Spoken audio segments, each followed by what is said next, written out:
Friday, everybody. My name is Wes, and I am so excited to be on Refounding Fathers. This is really one of my favorite things that we do, this monthly show where I get to discuss politics and philosophy and everything that's going on with both a libertarian and a liberal. I get to hear their perspective, which a lot of times is different than mine and what many of our followers have, but then at the same time, we get to push back and forth and see where we agree and disagree on issues and have that respectful conversation.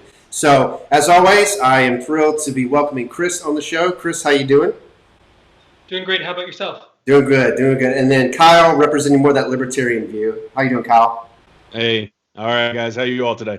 Doing good, doing good. So, there's so much going on. I was talking to my wife yesterday, and we were just talking about how it used to be a few years ago. I think, you go on Facebook and maybe you see a little bit of politics going on. If it's an election, okay. Way back when Facebook first started, it was more about college and stuff. Now you go on social media, especially Facebook, and it's just politics all the way through. It's like taking over people's news feed, whether it's talking about COVID-19, whether it's talking about, the election coming up, whether it's talking about foreign affairs. Just all of it is just absolutely saturated. So starting with Chris, man, like what, since we talked last, what has been sticking out to you the most? Over the last week, definitely the continued ramifications of COVID-19, the fact that states and communities have had to shut down again as we've seen spikes. And I think what's really stuck out to me about that is the state of denial that some people are still in about this virus and its ramifications and the seriousness of this virus and the consequences. We have so much evidence now, not only of the effects of the virus, but how to suppress them and how to get the pandemic under control. And instead of looking around and seeing who has handled this well and who has not, and learning lessons from that, I see a lot of people just kind of retreating back into tribalism and identity politics and going with their preconceived notions that they've had since March. Yeah. No, we'll definitely be talking a lot about that tonight. I've got a good idea. Got some, presentation stuff that I want to show you guys and get your reaction to about it. How about you, Kyle? Over the past month, what's been sticking out to you the most in the news cycle? Yeah, for me, honestly, it's just the politicization of absolutely everything. There's no safe space. There's nothing that is apolitical anymore. Everything is agenda-driven. Everything, you're on this side or that side of it. Everything has become political. And while I think it's good that people are wanting to be more politically engaged and politically active, there's definitely a downside. And honestly, I think that is kind of where I'm at with everything right now. I think it represents ultimately kind of a shift away from things that are inherently apolitical, family, religion, things like that. I think a lot of those things have been replaced by people's political beliefs and that sort of thing. So honestly, a little bit weary of it, but we will move on. Yeah, and doing this really helps me in having this type of conversation, with you guys as well as many of the followers on our page. It's that more reasonable, rational discourse that we have that gives me hope that we can continue to make it through, even if we disagree on stuff. But let's get into what Chris was talking about, because obviously COVID-19 has been a reality for months now. It's going to continue to be, it looks like, for the foreseeable future. But that being the case, things just blew up this week, especially with this video that came out that we're going to get to about a potential cure for COVID-19 and why it's not being administered. There's been so much controversy about that. People's Twitter's getting shut down and things like that. People's videos getting taken off YouTube or Facebook if they share it. So I really want to get into that whole debate about what are they talking about. The same thing with masks. That's been going on for a while. Do they work? Do they not work? And I think I'm not entirely sure where this is going to go, because I'm looking forward to getting your reactions. But I do want to go through a little bit of the science, because I've taken some time to actually go through some of these studies that everybody's talking about. And I want to present that to you. And as we go through it, get your reactions. So let's take a look at this first. So this was the first image that I put out. I put this out a couple days ago, and I just said, what are your thoughts, about what's going on between potential drugs, the hydroxychloroquine, between masks, between this video that went viral and then got shut down, and then we're going to discuss it today. So let's kind of start breaking this down. So as Chris mentioned, COVID-19 has been happening globally for months now. The CDC and the WHO estimate that the mortality rate to be about 6% or to 7%, across the world. Obviously, that varies based on different countries. You can see there on the chart to the right the global deaths, but broken out by country. There's a wide disparity there based on a multitude of factors that we can talk about. But then, not really shocking at this point, but many studies are reporting a higher mortality rate amongst hospitalized patients as opposed to the public at large. There are numerous groups that really aren't at any sort of high risk, especially the younger crowd, relative to those that are actually in the hospital, those that have pre-existing conditions, that type of thing. And then those that are in the ICU especially, that's where it gets really scary, is that the mortality rate can climb as high as 58% among patients that are requiring ICU care. So if you have symptoms, if you, unfortunately, you're one of those folks that contracts COVID-19, you have very bad symptoms, respiratory problems, that type of thing, you require ventilation. That's where there's that fear of a mortality rate growing and spreading amongst people that are trying to get treatment. Now, here's the controversial piece, and I'm going to break this down because as we get into these drugs, I don't pretend to be a medical expert, but having cited several of these studies, when you look at this drug called hydroxychloroquine, this is what several doctors were talking about on Capitol Hill just a few days ago, released a video that has gone out, and they were promoting this drug. And so I want to tell you about it. This is something that has been around for a while. It's an anti-malarial medication. It's something that many people take as a preventative or a treatment for malaria. So it's something that has been studied way before COVID-19 became a reality. It exerts a direct antiviral activity, and I took a look at exactly how that works, and I've got some of the facts listed there in terms of it impairing viral receptors and that type of thing. And what's happening now is it certainly is a something of controversy, something that's being studied globally, really. I've read studies in China where they were doing it, in Europe, and then, of course, here in the States. And right now, the medical community globally is conducting randomized trials of hydroxychloroquine to see and study how effective it possibly could be. So let me ask you guys, pause there for a second, and ask you guys, what have you heard about? Is this relatively recent that you guys have heard about hydroxychloroquine? What are you seeing, in the news about this, and what is your take? So we'll start with Kyle on that one. Yeah, I remember hydroxychloroquine, making some waves a couple months ago, really. I remember Trump talking about it possibly being a cure, and a lot of people coming through, some scientists saying, yes, this is either a possible cure or at least a way to treat symptoms of COVID. Other people saying, no, this is terrible, you'll die, or maybe it's there's no effect of it at all. Yeah. I'm not a scientist, and I think this is probably one of the most I don't want to say confusing, or one of the most frustrating things for me about this whole COVID thing is there are scientists to support whatever you want to believe. Yeah. If you want to believe that this is a cure, then you got scientists who are going to, and doctors who are going to say that. If you want to believe that this is not helpful, there are scientists who are going to, support that as well. And honestly, everything Trump does, everything the World Health Organization does, again, like I said earlier, has become political. Maybe this is a cure, maybe it's not. It seems from the things that I've seen that it is a potential way to treat symptoms, probably not to actually treat the disease itself, but at least to treat symptoms. So again, not a medical professional, don't claim to be, definitely not anywhere close to that. So. Yeah. How about you, Chris? What have you seen?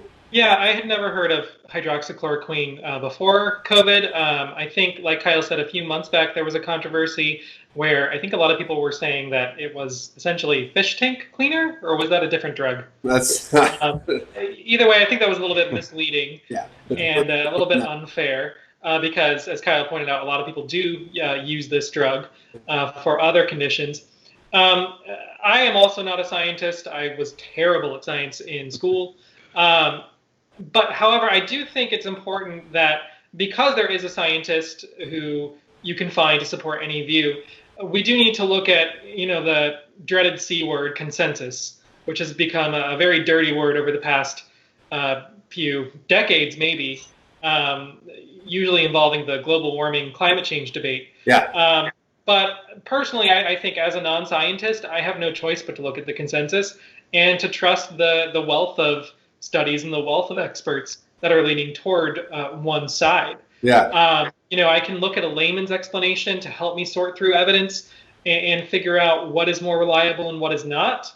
But when it comes to reading a scientific study myself, a lot of it goes over my head. And that's true of most people. Sure. So I think we have a lot of very strong opinions on this drug and on a lot of scientific and medical issues relating to COVID. But we need to really think about how much of that opinion is based on our surroundings, our community, our culture, what we're expected to believe based on maybe our political identity, versus what are the majority of scientists saying about this. Interesting. So, what I hear both of you saying is that, you can go on the internet, political as it is, especially Facebook, and you can find confirmation of what you're hoping to see, right? And when you do that, you lose the balance, but and you lose the ability to be able to input different information that may contradict that and kind of have a more holistic view of potentially paradoxical or contradicting information that eventually could be resolved, but not yet, as opposed to, just finding what you want and never changing.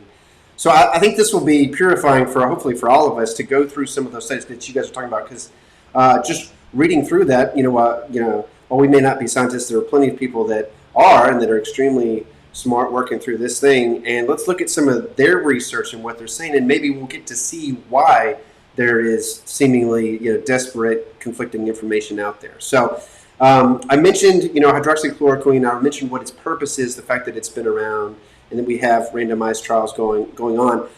Let's take one bit of evidence that is being used to promote hydroxychloroquine as a cure, and this is one of the top studies that people cite who believe that it should be promoted more than it already is. And I'll walk you through it quickly. And then I'll put the link in the description in case anybody wants to read more about this. But Henry Ford Hospital System in Detroit, Southern Michigan, and Wayne State University worked together to publish a study on the use of hydroxychloroquine on COVID patients. And so they input data from March 10th to May 2nd of over 2,500 people who were being seen, who had positive test results for COVID-19 the first time that they had come into a hospital and then an ICU to be treated for it. The median age of the patients was 64 years, and they classified these patients based upon their risk level, given the potential for pre-existing conditions, how bad their symptoms were, etc. And so they kind of had this chart where they broke down whether they were, high, medium, low risk, etc. And then the hospital system administered either hydroxychloroquine or a combination of hydroxychloroquine and another drug, azithromycin, to these patients based upon their severity level in terms of how bad they were, right? So follow me so far. We've got a hospital system with all of these patients coming in one of the worst areas hit by COVID-19, and they start using this drug on patients, and they observe them and they record the results. So that's where we're at in terms of this study. And then as you work your way through it, you see their results. So moving on to the next picture of this, that green line shows the survival rate for people who had been treated with hydroxychloroquine versus the red line, which is the people that did not. And then I've got the numbers there. You can see the mortality rate, where if they combine hydroxychloroquine with another drug, then the fatality rate is about 20%, 20.1 to be exact. Okay, and so you still have over 150 people dying out of 783, but that rate is a little bit lower than if they had used neither drug, which you see a couple bullets down at 26.4%. If they just used hydroxychloroquine, the fatality rate was at 13.5%, 162 out of 1,202. And then if they used the other drug, azithromycin, it was at 22.4%, with 33 out of 147 being killed. So they have these results from their system.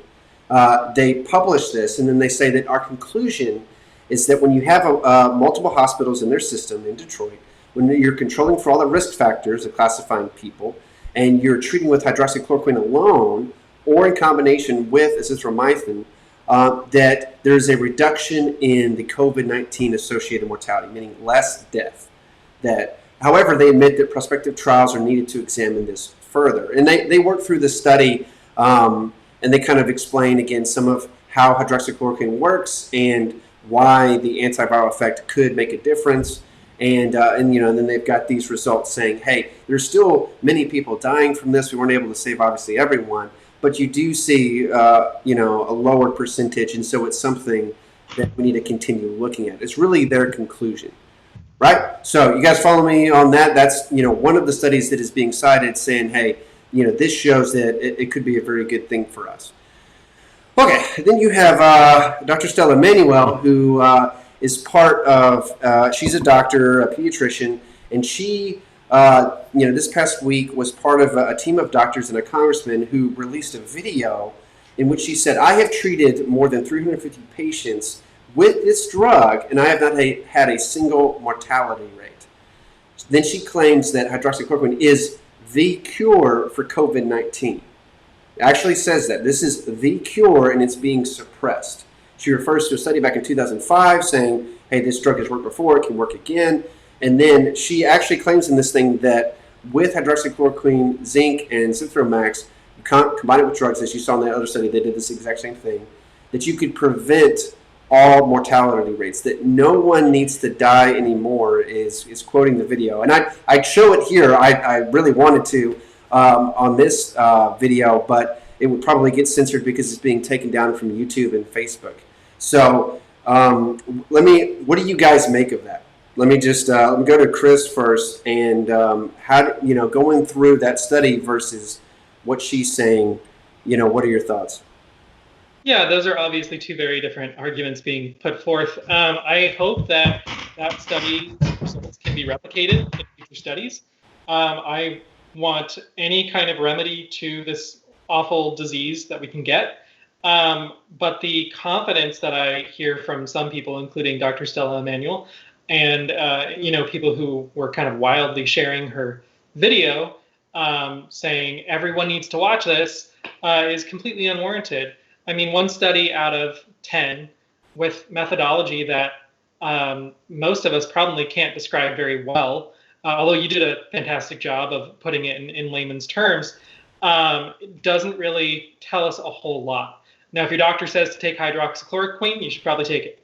But as of now, I don't think there is a lot of evidence that it is as strong of a remedy as many people are saying. It's certainly not a cure.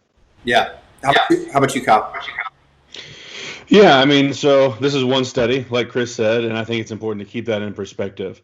Based on that one study, it seems like this is an objectively better solution than nothing at all, or a better solution than just wait and see, or whatever the other treatments are. Obviously, more testing probably needs to be done. But based on this one study, if it does work, either on its own or in conjunction with a Z-Pak or a azithromycin, let's get that out there. Let's get that going for more patients if we can. Yeah. But yeah, kind of like Chris, I guess I echo that same sentiment. When anyone comes out, especially someone with Dr. Emanuel's past, and we can kind of maybe touch on that if we want to. Obviously, it's a good story coming from West Africa to America as a doctor. Obviously, probably a pretty bright person to become a doctor, way smarter than me in that regard. But to come to some of the conclusions that she comes to, not even just surrounding this, but some other things as well. I think that we do need to be careful with the hyperbole or the hyperbolic speech of saying this is the absolute cure. No one will ever die again. Just speaking in absolutes like that kind of gets me going a little bit. I don't think that's a good thing. Yeah, and as you referenced there, even if she's right and it is an absolute cure, I honestly cannot imagine a worse spokesperson for this medical advice than Dr. Stellamanuel. Well, so my thoughts on that is it seems like people are very quick to go for that character assassination piece, not defending things that she's said in the past, but my frustration with our current climate, and a lot of this falls on liberals, I would say, is that's the argument, right? Is like, don't listen to this person because she believes something else that's stupid, yeah, absolutely, or she said something in her past that's absurd, and that's changing the argument, and it's also not educating people on the actual facts, because this is exactly how I would do it. Is you mentioned, Chris, that there are other studies, right, that go through and have conflicting information. So let me show you some of those. So you go back to her arguments listed here of this being the cure, and then let's look at what the FDA says. So the Federal Drug Administration has cited numerous different studies, and I can put those in the links as well if anybody wants. But their concern is not that hydroxychloroquine can't, be effective at some point or proven that way. Their concern is the risk for side effects, because when I break this down for you, I think it'll be more clear as to why there is concern about what this woman is saying and her associates, is that there are proven side effects from using this drug. And again, we've been using it for years, and they, like in terms of an increase in insulin levels could happen, the potential for hypoglycemia. You've got the potential for prolongation. You're still dealing with COVID-19 30 or 60 days later. You've got rapid heart rate, all kinds of ventricular fibrillation. That just means that someone who has a sensitivity towards heart problems, they've got pre-existing problems with their heart, they take this, they could literally be in danger for their life for something besides COVID because they've taken this. And so what the FDA says is, okay, if you're going to take hydroxychloroquine, you have to do that at a hospital where the patient can be monitored by doctors in the event that you do have a heart problem. Why? Because people are still dying even after they take this drug. And so their concern, and you see at the top here, is that people take this drug not as hospitalized patients. They take it as a preventive measure, right? Think about someone getting hold of this and then giving it to, I don't want you to die, so instead of going to a hospital, I'm just going to give you this and let's see if it works, right? That is the concern, is that you start to become your own doctor, right? And that, to me, guys, is the argument that would defeat the premise that they're operating from. Instead, what we see is, again, Facebook censoring this, YouTube censoring this, and people going after, right, the doctor based upon who she is and attacking her credibility. That's the cheap way. Actually encounter the argument and be that, because it's not a strong argument, as you see. So what thoughts do you have on that? So I would, I understand what you're saying in that, many people are too quick to use ad hominem, and you say, especially liberals are very frequently likely to attack someone's character and past statements instead of necessarily their argument. I would counter that my argument isn't Stellamanuel says that illness is caused by having sex with demons, therefore she is also wrong about hydroxychloroquine. I think my argument is Dr. Stellamanuel says that disease is caused by sex with demons, so don't cite Dr. Stellamanuel as your medical expert for anything. Like you said, there are studies that show the effectiveness of this drug. Citing those, I think, is the more effective tack to take and the more persuasive and convincing path. Yeah. When I see someone cite Dr. Stellamanuel, to me, that just shows an inability to verify the credibility of a source. And I do think that the credibility of a source is important. Yeah. How about you, Kyle? Yeah, so there's a couple of different things I guess I'd like to kind of speak on. One of them is exactly what you said. I think ultimately people should be free to do what they want to. I guess that's the kind of libertarian perspective that I'm bringing to the table. If people want to believe everything that Stellamanuel says, I think they should have the right to do that. They should be able to take whatever they want to, in the course of trying to heal themselves or to prevent whatever they want to do. And if they do that without the care of a doctor, they do that on their own after reading whatever they want to see or see whatever videos they want to watch. I think that's fine. And I think there's more than enough evidence to suggest that either the WHO or the CDC or the FDA are all corrupt in one way or another, and maybe shouldn't be trusted, and maybe shouldn't be our primary source of information or what we think is true or not. I mean, the FDA has been known on several different occasions to withhold approvals for different things based on funding, based on money. World Health Organization, we know, was involved in a cover-up with China over the COVID stuff early on. So it'd be nice if we had faith and trust in these organizations, but we don't. And so honestly, I think it's up to every individual to to do the research for themselves, or to take the word of people they trust, either their own doctor or Dr. Stellamanuel or the CDC or whoever they want to believe. Yeah. People should have the right to believe what they want to believe and take what they want to take in the pursuit of their own health. Even if it leads to increased death and people Yeah. taking this, believing this is the cure and spreading that, like, no problem with that. Like, you don't. Yeah, I mean, I don't, obviously, I don't think that's a problem. I think if people are doing it on their own, I think that's silly.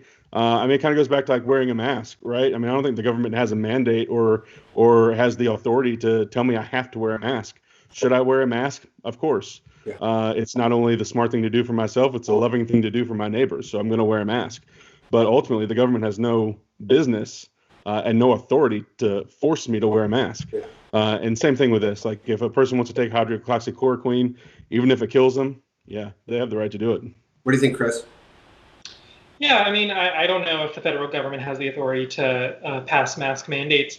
I do know that private businesses, of course, have the right to decide if they are going to require customers to wear those. I understand Kyle to be saying that the solution to bad speech is more speech, and that if we see people with erroneous or wrong or even dangerous beliefs, that we should respond to that by trying to persuade them of our own. I don't necessarily disagree with any of that. I think an area where we might disagree is social media removing these videos. So Kyle, what do you think about Facebook and YouTube and other sites taking down the videos featuring Stellamanuel and these other doctors who were arguing that hydroxychloroquine is a cure? Yeah, I think it's dangerous. Again, maybe I agree with Stella, maybe I don't, or maybe I should call her Dr. Emmanuel out of respect. Maybe I agree with Dr. Emmanuel, maybe I don't. But I don't think big tech has any business in censoring what information is out there. And I know that's probably you're gonna disagree with that. Most liberals are probably gonna disagree with that. But I've seen with my own eyes, and I think history is showing that big tech, specifically Facebook, Twitter, Instagram, have a penchant for censoring people who don't support the narrative. Anyone who says anything against what they believe are more likely to be censored.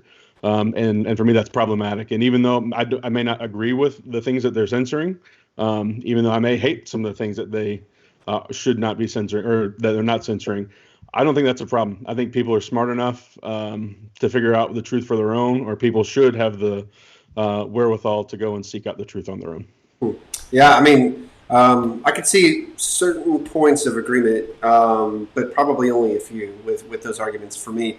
I think the problem with making something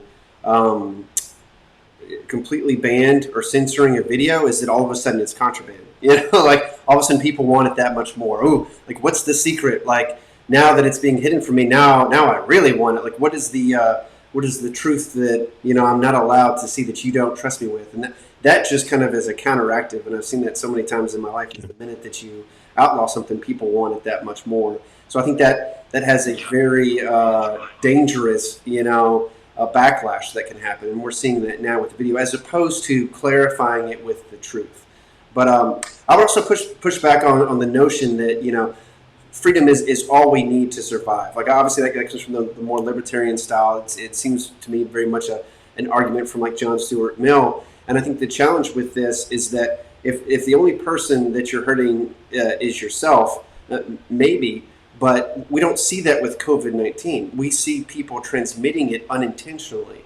Is the notion that, hey, I'm going to decide what's best for myself, and if I kill myself by taking hydroxychloroquine without FDA approval or even a doctor overseeing it, then that person, well, you get what you paid for. Okay, but then they with this entire virus, we have seen people spreading it, and contact tracing tells us that it's circled back to other people and their families. So how do you reconcile that, Kyle? If we live in a world where people's rights are intertwined, and someone's action has an unintentional effect of hurting someone else, then how does that entire system of libertarianism even work in this context? Well, I would say that freedom is dangerous. Ultimately, Yeah. Freedom is dangerous, and it comes inherent with liberty that tragedy happens, that it is inherently dangerous.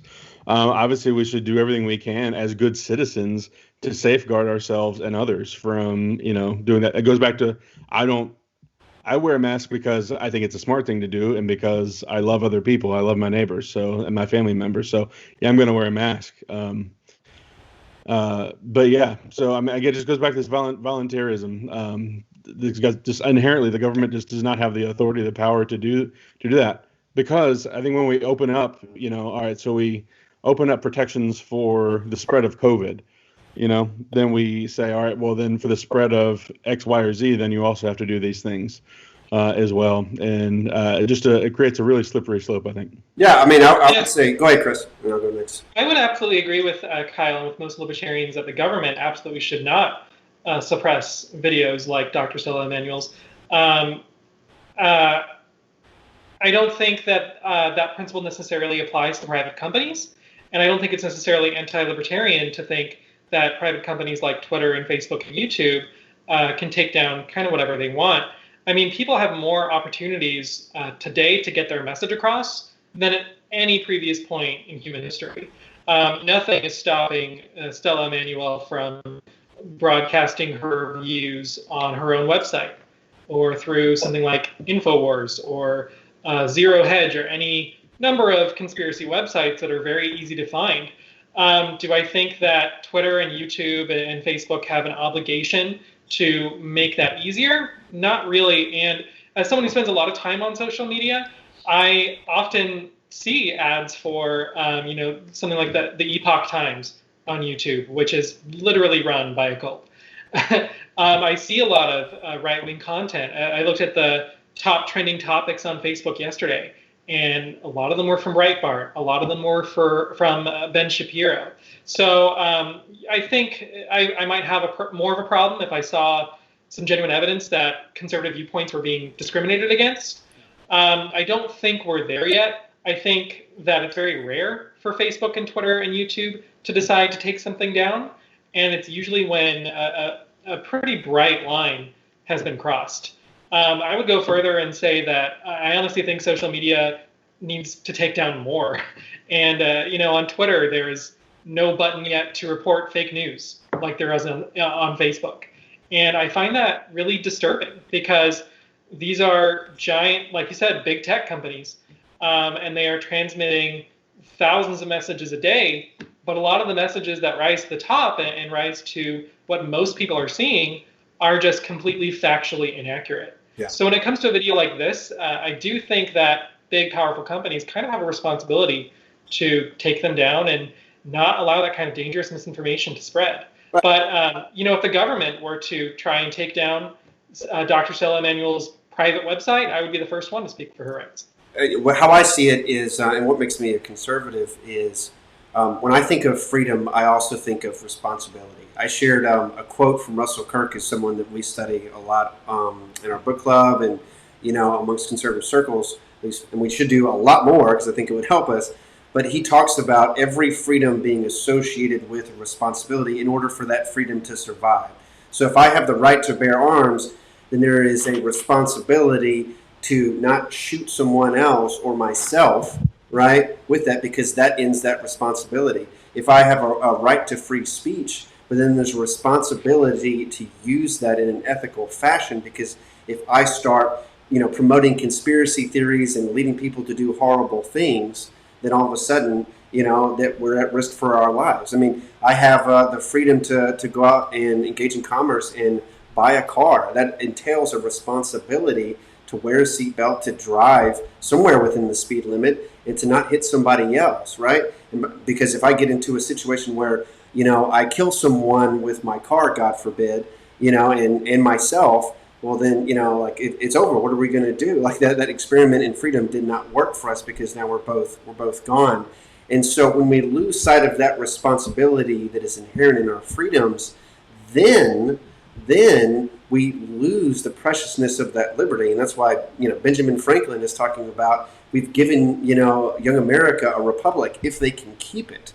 There is a responsibility to keep it. And I don't see, many people who have, frankly, big microphones, much bigger than ours, and huge followings using that responsibly, even amongst my own movement, even amongst the conservative movement that I align with. And it frustrates me The second thing is, Kyle, you talk about like people are smart enough and they're capable enough of making their own choices. In certain respects, I would agree with that, but I would struggle with the digital age that we're in because like we just said at the beginning of the show, you can find something that confirms your bias and simplifies things. I mean, we're talking about masks, right? There are certain masks that if you have a surgical mask that's well padded, it's got gauze and everything else, like, okay. You could also have just a cheap cloth mask with a single layer that's not going to do anything for you, right? Right. People treat it like it's all the same. I remember a tweet from Tommy Lauren that was like, masks work or they don't, right? And which one is it? It's not that simple, as you see with, what we've been talking about. One particular drug is not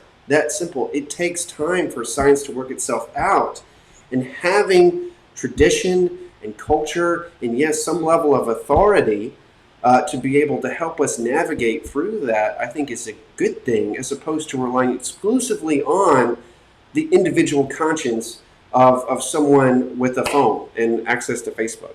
So that's really my last challenge for you specifically, Kyle. Chris, if you want to respond too, but if you want to respond to that, and then we'll kind of wrap this up. Go ahead. Yeah, so a couple of points there. You're right. Rights absolutely come with responsibilities, but again, rights are inherently dangerous, right? So I'll kind of make this real. So I'm a big gun guy. I own a lot of guns. I like shooting guns. I like collecting guns, and I do that for a lot of different reasons. I do some sports shooting. I like self-defense shooting, and honestly, I just like them. So I'm a very safe person around my guns. I clean them. I practice really good gun safety. They're locked up. They're unloaded, except for the ones I keep around for self-defense. But even those are put in places where people can't get to them. They don't even know they're there. So just really, really safe handling practices, right? I'm not going to shoot myself because I'm safe with those things, right? But the danger is always there that I could shoot myself accidentally if I'm not safe. It's not the government's job to protect me, ultimately, right? It's my job to protect myself. Responding to something Chris said about tech companies, big tech is a monopoly, right? So you say, so these are private companies and they have a right to limit the free speech of others because they're private companies. That's not exactly true. These are some publicly traded companies who own the majority of tech of social media space. Right? There are three companies basically: Facebook. I guess Facebook owns Instagram, and then Twitter. Those are the places where you can go and have a discussion or post things you want to do. Those places have a monopoly, and so if you don't have the right to put your opinion there, I think that creates a lot of problems. No, those are some good points. Chris, go ahead, and then Kyle, if you want, I'll give you the last word as well. Go ahead. Yeah, I mean, as a liberal, I definitely think monopolies are bad. I would probably support proposals such as Elizabeth Warren's to break up tech giants like Facebook and Twitter. I struggle with the idea, though, that by deleting someone's tweet or even deleting an account, that is violating a right. I think we need to define what exactly do they have a monopoly on, because they don't really have a monopoly on avenues for people to express their opinion on the internet. Now, you might have less people who see that opinion. You might have fewer people using whatever website or message board or fan community that you express your opinion on. But I don't know. As someone who has been on the internet since the early days of message boards and has been banned from message boards as a teenager, I just don't feel like that's something that we can take away from social media companies without violating their own rights to their free expression and their free association. Yeah, I mean, exactly. And you're kind of getting at it as well, Kyle, but I think what is missing, and this probably goes for every one of our belief systems, right? So feel free to disagree, but I think increasingly what is missing is balance. What is missing is the notion that multiple things could be true at the same time. Absolutely. An eye on the past? Yes.